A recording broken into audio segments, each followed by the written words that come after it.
All right, we got shoulders today, a little bit of chest and tri at the end. I'll go over the lift a little bit before we get in there. But I guess something I can talk about today is something I did for one of my buddies that I coach. Say client, I'll say a friend of mine. In relation to helping him with his fitness goals, and I thought I'd just bring it up today because I think it'd be a good thing to talk about, and also give a story on it.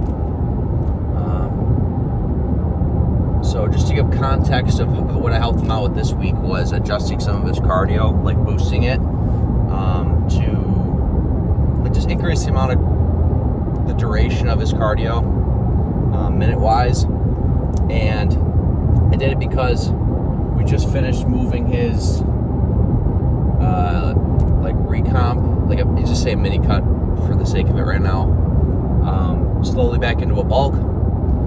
The point of him being on mini cut was we really want his appetite better, so we can actually string a bulk for months instead of him being full in about 2 weeks, which is the whole point of the mini cut. So first week back into a bulk, his hunger was already going down, so I was like, all right, well, nothing's wrong on the diet side right now, the training's good, let's bump the cardio up, and preserve some of your appetite, so we can push this bulk further. So just to give context to that, if you are pushing a bulk and your appetite is getting bad, I mean, first maybe push your cardio to daily.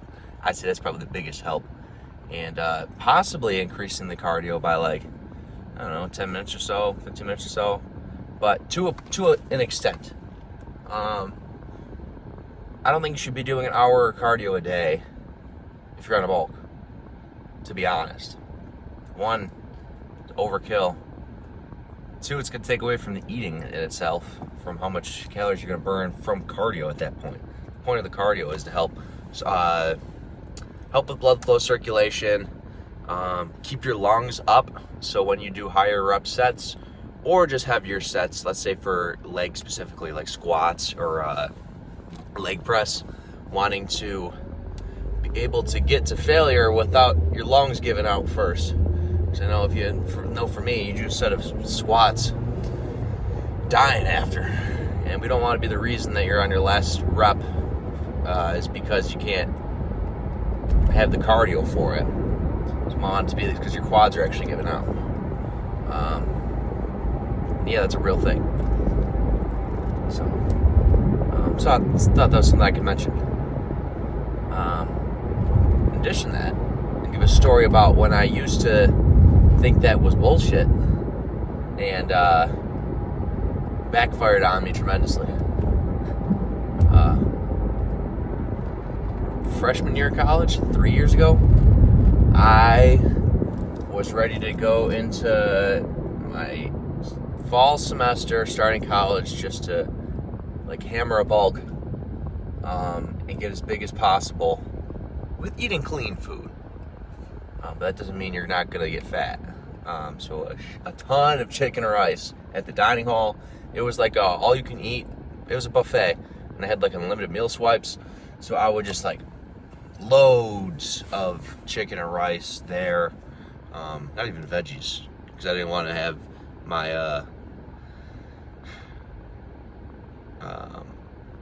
digestion taken up by something that wasn't high calorie, like chicken and rice. That's not even high calorie, but just like taking up room. So much chicken and rice. And I gained a lot of weight, yes, but it was starting to be a lot of fat. Because even eating clean, if you eat a shit ton of food, you can still get fat. But what I'm trying to get with it is I did zero cardio. I'm talking no cardio. It was literally a mile walk in nice weather to campus. I would make sure I took the shuttle, even though the walk would be 10 minutes and be nice. And this isn't even like cardio. This is just walking to class. This is just steps. Your steps in for the day. I'm not even going to call it cardio. It's just your steps in for the day. You're not even breaking a sweat. I would not even do that. If friends wanted to, like, I don't know, play football or something, I wouldn't do it as much just because I didn't want to be moving around, because I wanted all the energy possible to getting bigger and not using any of it towards cardio, right? So, in combination of a crazy amount of food I'm eating, way over the amount I should be to do an actual correct bulk, along with zero cardio,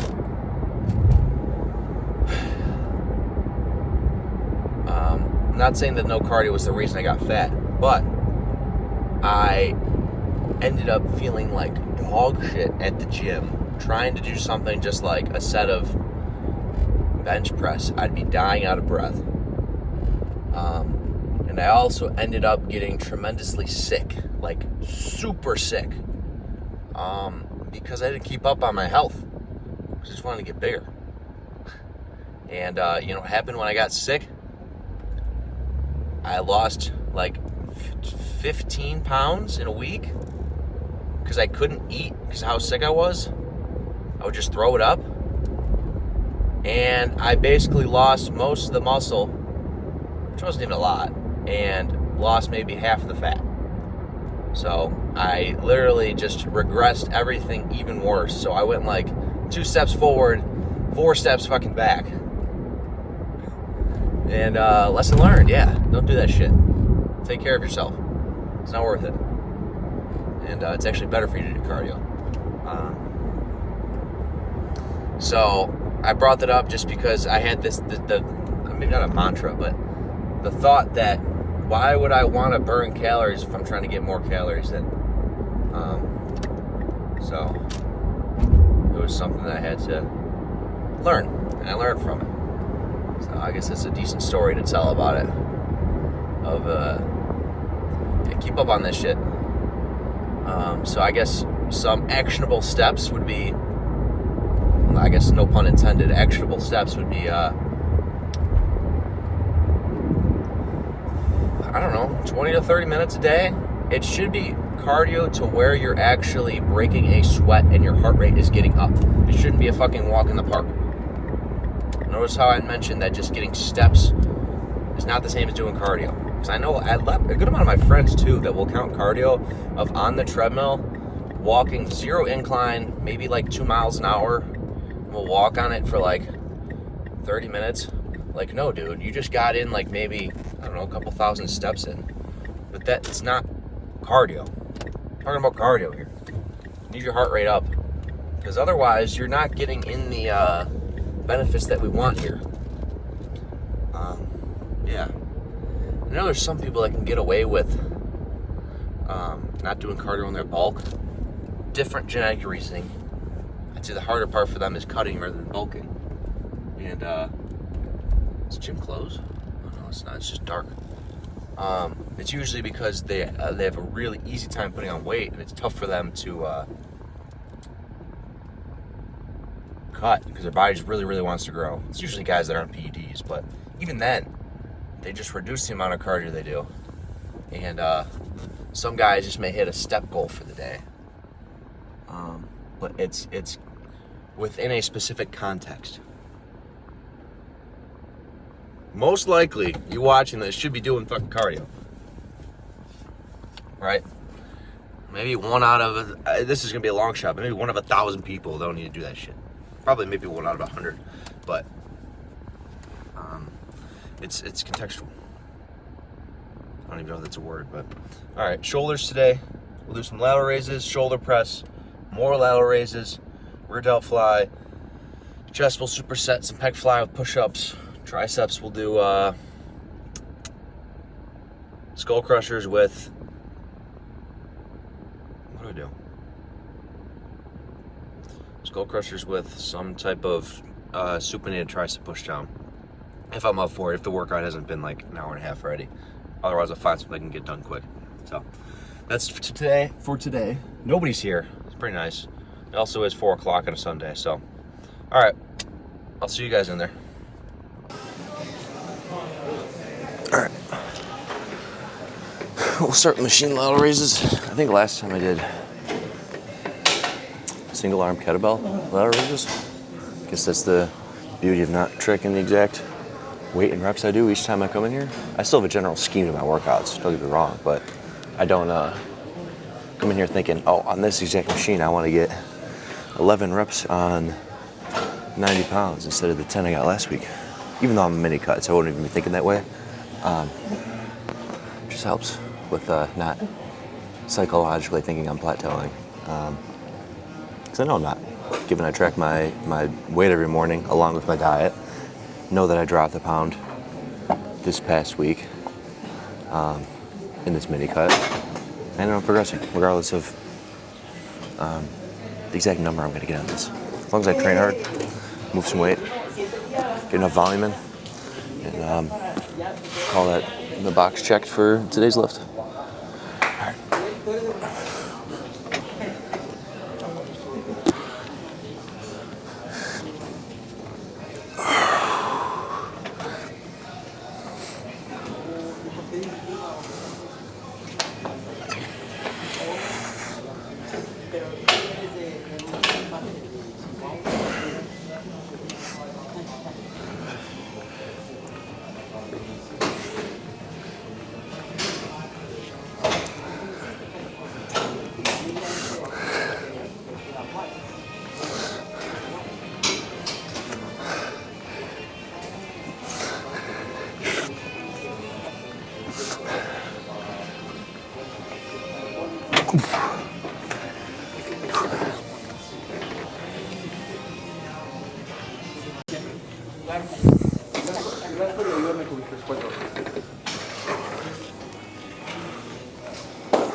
Okay.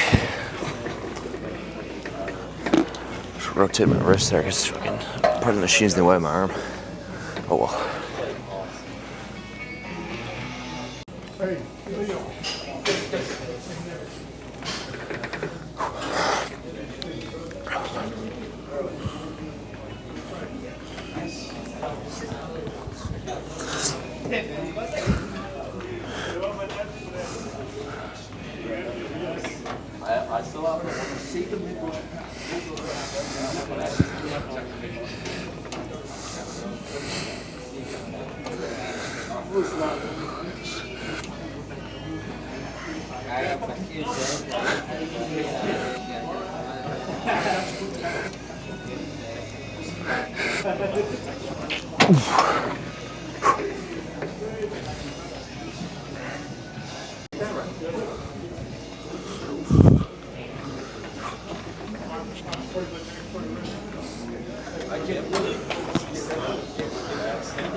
I'm up the weight a little bit.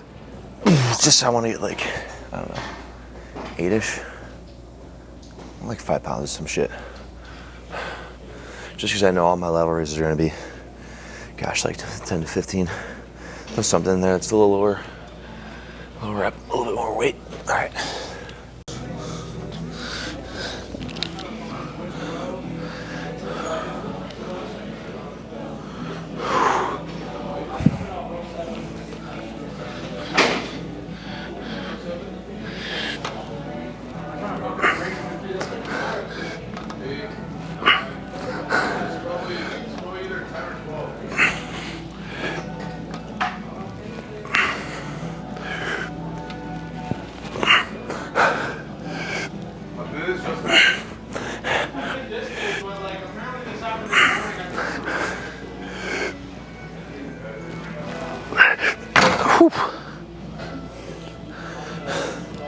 Oh shit.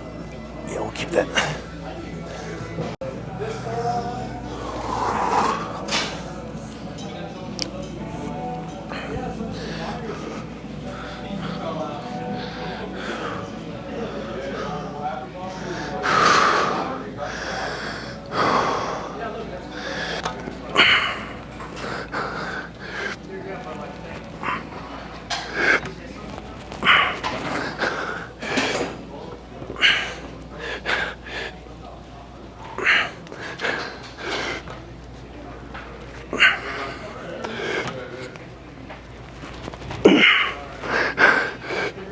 Okay.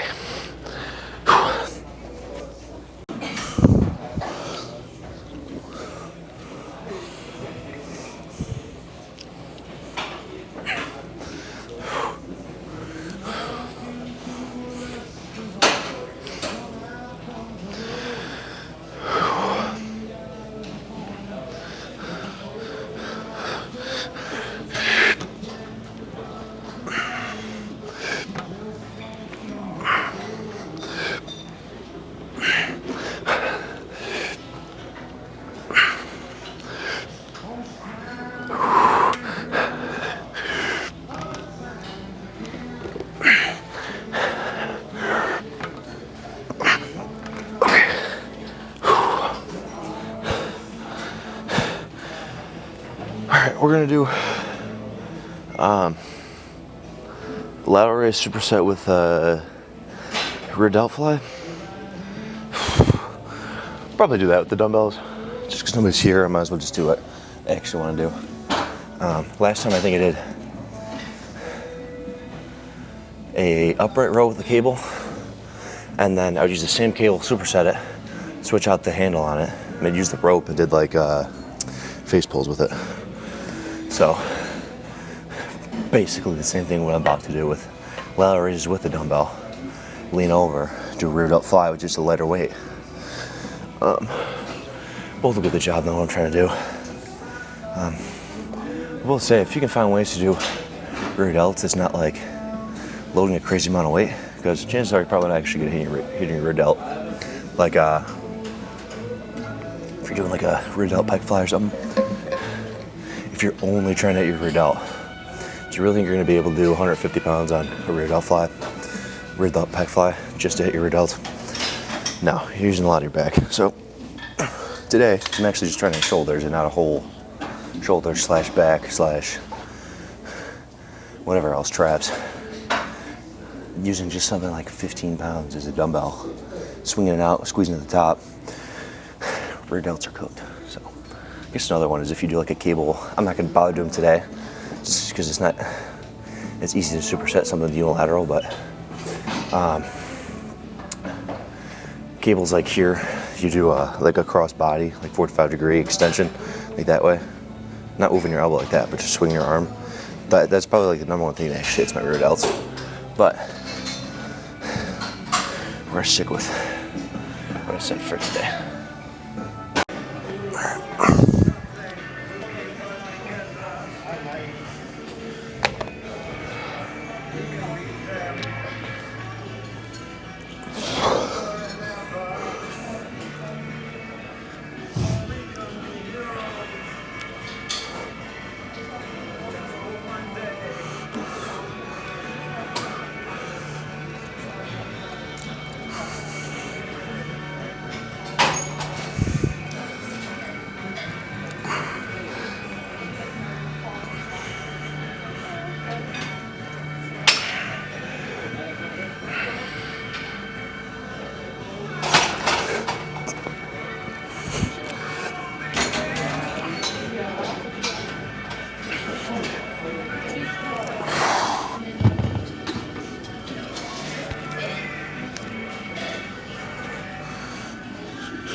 switched up the weight a little bit for it. I just dropped to like 12.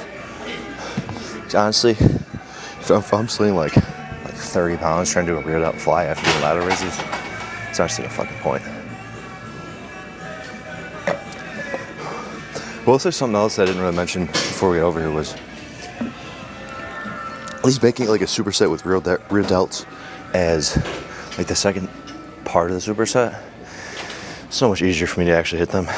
I know I used to start like shoulder days with hitting rear delts. Sure, you can do whatever you want, but I just know that like everything else in my back we hit, like even like my rhomboids, I used to do like I said with the cables, like the crossover ones that go like this.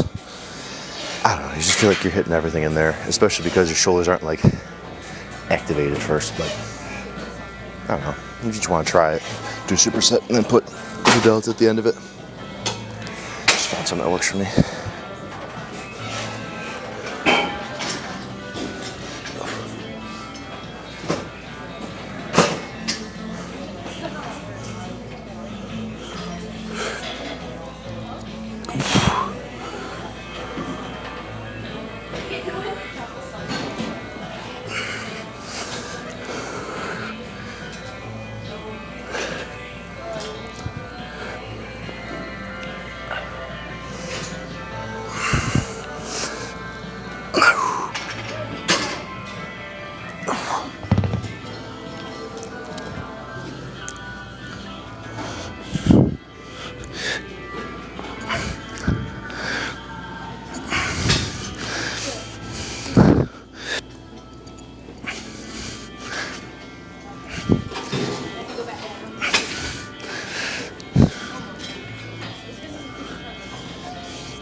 I guess something I could mention for this is, I guess just for, why is it not changing the brightness?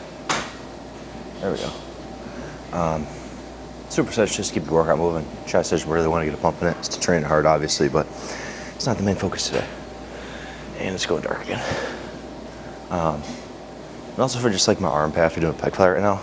I honestly just wanted to mix it up instead of just doing either like a press with the cable or kind of like a hug with the cable. Kind of doing like just like a giant clap with the cable today, just to mix it up. I'll move this so it stops flipping it out of contrast. Yeah, it's just something to mix it up, honestly. No other reason than that for me doing like this instead of like a hugging motion.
So I was gonna throw something at supinated.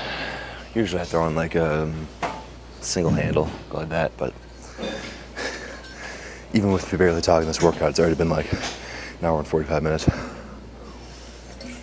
You're doing some unilateral takes, not forever, but there's a reason why I usually limit to like one unilateral movement per lift. Because if I did everything unilateral, it's like double the amount of time to do a workout. So, all right, still doesn't hurt to at least start one in.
hours, eh?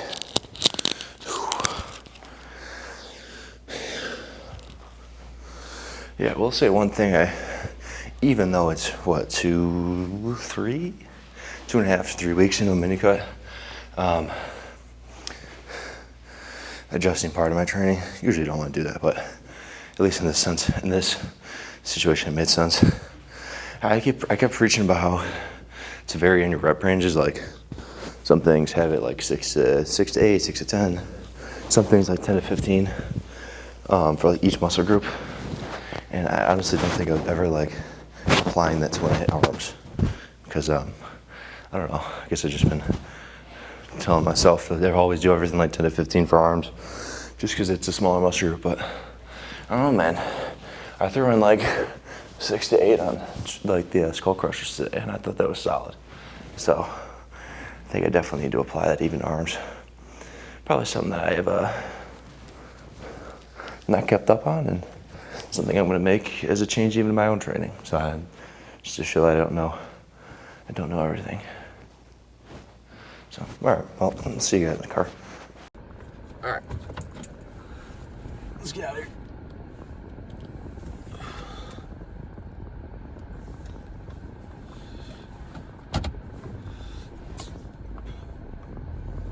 Solid lift.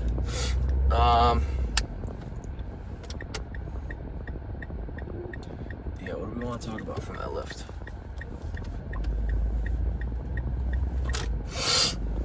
I guess I know what we can talk about. In relation to, I guess, just the rep ranges.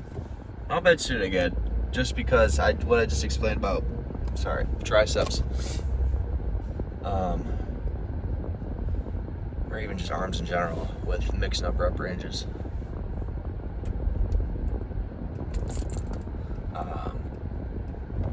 Some of it I like to throw in 6 to 10, some of it 10 to 15. I know it's a big, I don't want to say taboo thing, but like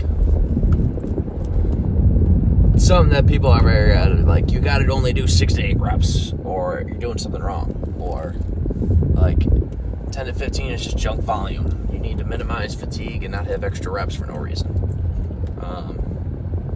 Shit like that. So I know it's something to discuss, so I guess I'll talk about it a little bit. So the reason why I throw in both for each muscle group,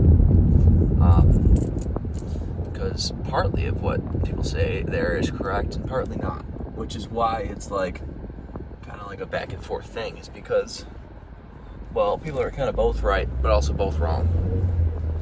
I'm not saying that I'm 100% right, but like it'll make sense in a moment. So yeah, if you throw lifts in that are like 6 to 8, yes, technically you get more stimulus and growth stimulus out of it rather than like 10 to 15. That doesn't mean that you don't get anything out of 10 to 15. And I think part of it is that people think that they just only do the 6 to 8 and do less volume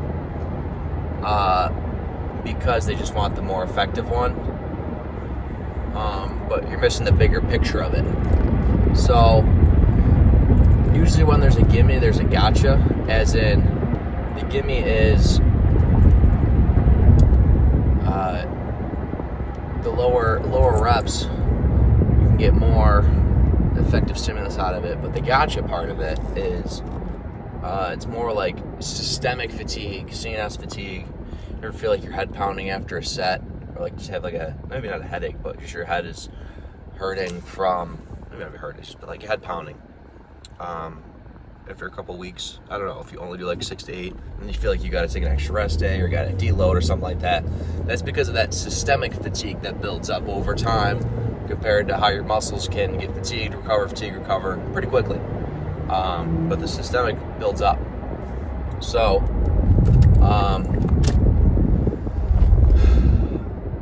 by only doing 6 to 8, that's why it builds up quicker. And in the sense of a bulk, you want to string along a bulk as long as possible over time, because that's how you can get the most amount of muscle, the least amount of fat, and also with your body actually being happy doing it. So that being said, is you don't want to have to deload every 3 to 4 weeks because of a bunch of systemic fatigue building up from doing everything 6 to 8 reps, which is why we throw in some stuff that's 10 to 15.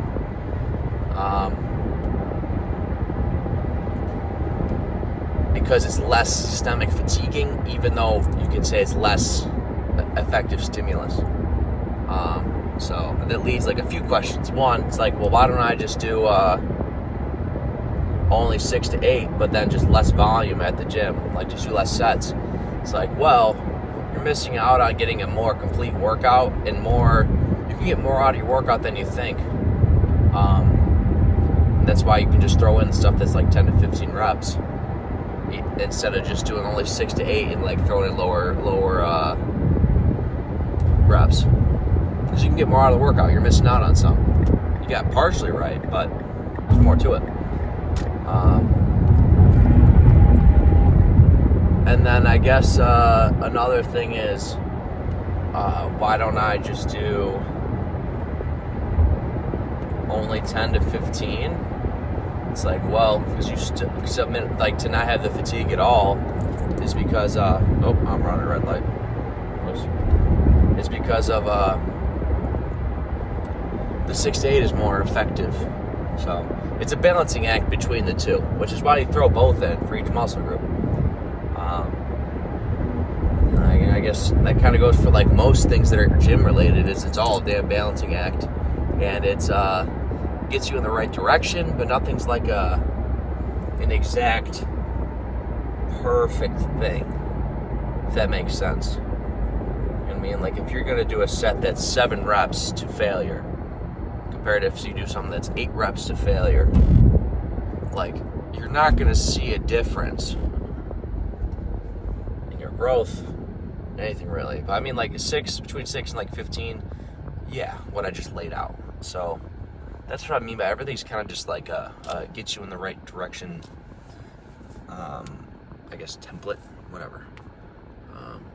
That's the best way I can describe it, and that's why I talked about. I never really threw in like some lower rep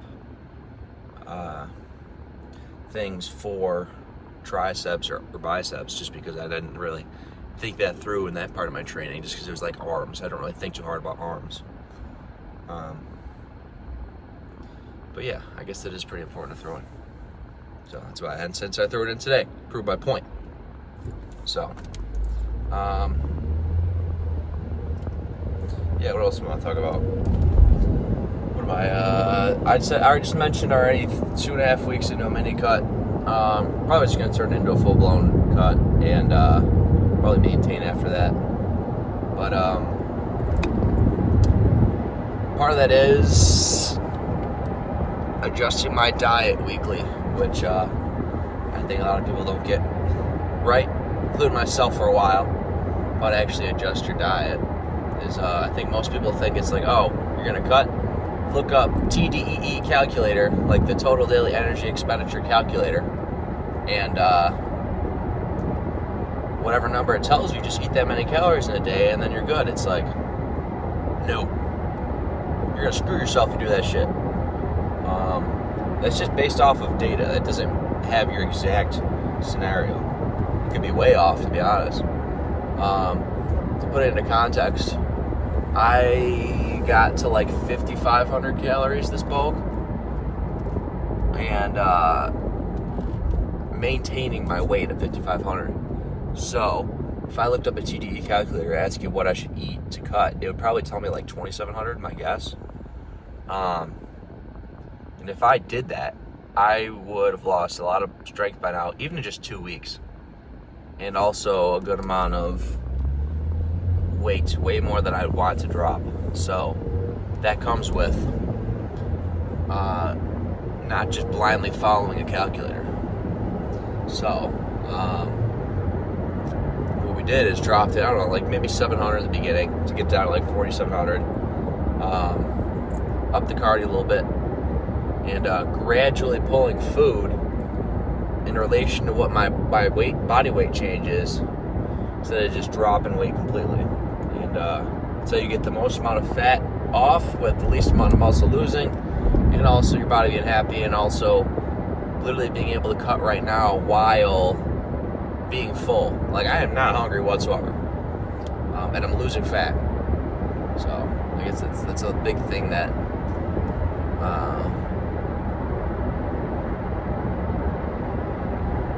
is misunderstood. Thinking that you have to be hungry to be cutting, or you have to be full to be bulking. Because I know I fell into that trap for both sides of it for a long time. So, all right, well, I think I'm gonna call it there on the talk. We'll see. Tomorrow we got back, a little bit of biceps. Then after that's quads and rest, and we'll keep at it. So this might be day 80. I think I said the past 3 days like this is day 80, but I think this is actually day 80. So 20 more days until I've reached the goal I set out for myself. Hit 100 days of consistency vlogging. So